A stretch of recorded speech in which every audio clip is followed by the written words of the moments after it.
What up gamers, my name is Noble, welcome to the channel and an ESO video for you guys today. As promised, for those of you who already subscribed, I said I would do an in-depth video of the PvP modes in the Elder Scrolls Online, and there are really only two. This is covering the Battlegrounds portion, not the Cyrodiil and Imperial City, so be looking out for that. How this video is going to be broken down is doing a quick overview of all the different game modes within Battlegrounds and then a general overall feel of how they play. So without further ado guys, let's go ahead and get right into it. There are 5 unique Battleground game modes in this game. So first one we have Team Deathmatch, the second one we have Capture the Flag or Capture the Relic, then we have Domination, Chaos Ball, and Crazy King. So as you can see, there is some variety in what you get to play, but you know, Team Deathmatch is pretty self-explanatory. The first one to basically 500 points wins, which it's like 15 points per kill, so it's not a huge number to cross. Most matches will go, sometimes people will go the duration. It really depends on, you know, the group that you have and the other two groups as well. So Team Deathmatch, not something I have to cover in depth. But if we move on to Capture the Flag or Capture the Relic, this is probably my second favorite game type because there are 3 teams in this. It's not just, you know, red flag versus blue flag. It's red flag versus blue flag versus white flag, or in the ESO case, green, purple, and orange. So an added, you know, layer to this onion of PvP is not only do you have to worry about capturing one of the other 2 teams' flags, but the other 2 teams might all decide to go for your flag. So there's a lot more, I would say, strategy in how you want to go about, you know, trying to capture, you know, the other team's flag while securing your own. Now, I will say in this current patch that we're playing in right now, you can't group with friends in Battlegrounds. I know they took it away for a bit because there was a matchmaking issue, but in my honest opinion, this doesn't really help things because getting on a team of randoms, and granted it's kind of fair in the sense that everyone's getting paired with randoms, but it still feels like one team will just dominate the other, which is kind of, you know, the nature of the game. So that's not really a complaint that I have, that, you know, teams are dominating, but it's really hard to coordinate with people who either don't want to type or anything like that. So not being able to queue with friends is a little bit of a bummer right now, but hopefully they bring that back in the future. Next we're doing Domination. This is more like King of the Hill kind of, but there are just multiple hills. Whoever controls the most hills will be getting the most points. First to 500 is the winner. This is probably one of the easier game modes to play. It's pretty much go around and capture things. You don't really focus a ton on kills unless people are trying to take one of your, you know, domination flags, and or you're trying to go, you know, capture someone else's. So not a whole lot to cover, pretty easy to do. You just go around and try to capture and really only kill when necessary. Doesn't really, you know, isn't that exciting for me, but I understand why people like to play it. Fourth game type is Chaos Ball. This is my favorite game mode to play in this, you know, Battleground system. This is pretty much like, I said oddball in previous videos, it's pretty much oddball if you guys play Halo, which I am a huge fan of oddball. Basically, a big chaos ball spawns in the middle of the map, the 3 teams are battling for it, and whoever holds it for, you know, the longest, that 500 point limit, you know, wins. But the tide can turn so easily in Chaos Ball if you're not careful, so it's really, you know, fast paced. You really got to be on your toes. You really just got to focus on, you know, killing the ball carrier, and then once you get the you know, the Chaos Ball, you want to take it back to your spawn. That way if your, you know, your teammates die who are helping you, they have a quick respawn point to get to, and you can, you know, have a higher chance of controlling the ball longer. One cool thing about this, the ball does damage over time, so as you hold it longer it deals more damage, and eventually it will kill you if you hold it long enough. This kinda is there to help people not just, farm it the whole time, and it kind of, adds a little bit of, flavor to the game mode, which I really do like, because, so say, I've had the ball for a long time and I'm gonna die with it, hopefully someone's right there to pick up the ball and restart the damage on their character so we can keep holding the ball. If not, some other team, will take it. But that is my favorite game mode for Battlegrounds by far. I could play it all day.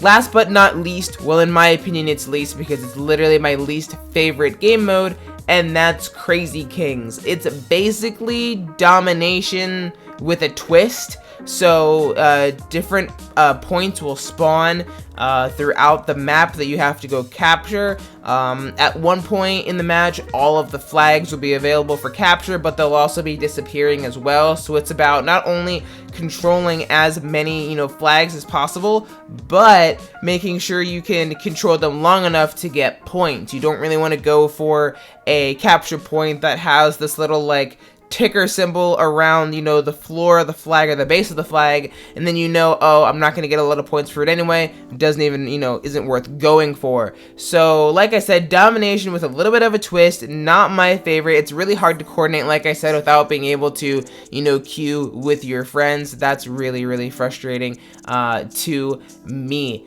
But that is the overall overview of the game types. Now, I really want to talk about how it feels to play Battlegrounds, in the Elder Scrolls Online. I'm using Star Wars: The Old Republic to compare. First thing I'll say is the ability to global people in this game is, I don't want to say unlike any other, because there are, ways you can global people in Star Wars: The Old Republic, time and time again. But this is almost, way more intense than that. You could be, traveling, phasing through something if you're a Sorc, right? You could be a Sorc in ESO, not a sorcerer in Star Wars. You could be phase moving through a through damage, right? But if you have a poison on you that's ticking, for a lot, you can die while traveling, and you may not be in the vicinity of the enemy who shot you with that lethal arrow, but it can kill you. It can one-shot you if people, line up their abilities right and put the right spells on you. You're essentially toast. The global potential in this game is high, and it is fun, but also it can be annoying because you think, oh, I have, the upper hand, I'm able to escape. No, you just have a bleed on you that you just didn't notice, and it's gonna blow up on you in about 3 seconds, even though you think you're far away. So that could be frustrating, but it's an added, I can see it on the flip side of, like, being that character or that player who, puts that, delayed dot on someone and then just sees them die later and you get the killing blow. That's also a really fun experience.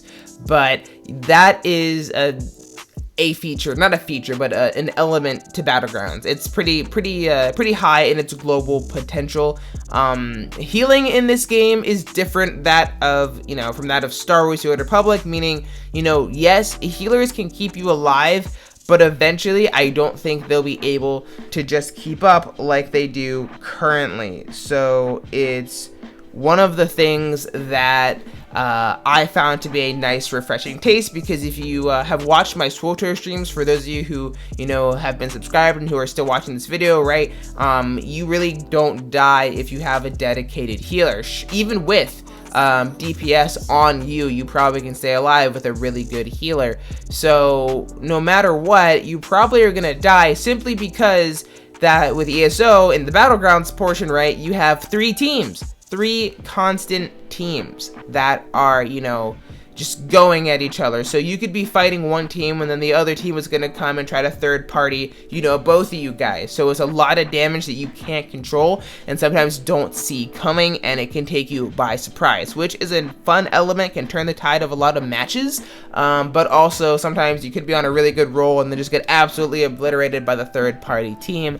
But that is the way that it goes. Battles in this game kind of come down to like 1v1s, maybe not 1v1s, but like your abilities are very like I don't want to say self-focused, because there are a lot of team-friendly, abilities that each class, has to offer. But like, for example, my Necromancer, I'm leveling it currently, so maybe it'll change when I hit max level, but I use Bone Armor, even though I'm DPS, because, it gives me, some extra, health and, damage resistance and so on and so forth. And you're going to be needing to pop that, like, every single time, it's off cooldown, to keep your stability up, right? And your ability to like take damage. So it's not like it's different from like Star Wars, but there aren't really any cooldowns in this game, but you have, max magicka and stamina and health, so you have to, manage those things, obviously, or else you won't be able to use some abilities. So the 1v1 in this game, like the 1v1 potential is high, group play is also high. I like that they found a nice way to balance them both. That actually, was really refreshing to me, when coming to play this game. But guys, overall, that's the overview of Battlegrounds and what I think, is going on there. My overall, final rating of it, I'm going to give it about a 8.5 out of 10. I would like to see a little bit more in terms of the versatility of how groups play and strategy, which isn't really, fault of the game design. Like, it's not that, like, their fault. I just want to see more. Maybe it's because I'm a newer player and, just want to see some other things added. I haven't been playing the game for 6 years like a lot of people have, so maybe this is just my, personal feelings, about this, being as I'm so new. I do like the experience overall. Sometimes the global potential can be frustrating. The respawn timer is a little, like, a little tedious, but you kind of almost have to plan your deaths almost, if you can. Hopefully you all die together, so you all spawn together, so you're not all just trickling in. But guys, that is my opinion of the Battlegrounds PvP playlist here in the Elder Scrolls Online. Tell me what you guys think of the PvP in ESO in the comments down below. Does this interest you guys? If you haven't even done PvP yet in ESO, would you consider doing this? But guys, like I said, let me know in the comments down below if you found this video helpful, enjoyable, informative. Don't forget, guys, to leave a like on the video, as it helps the channel out a really great deal. And as always, guys, keep gaming. I will see you guys in the next one. Peace.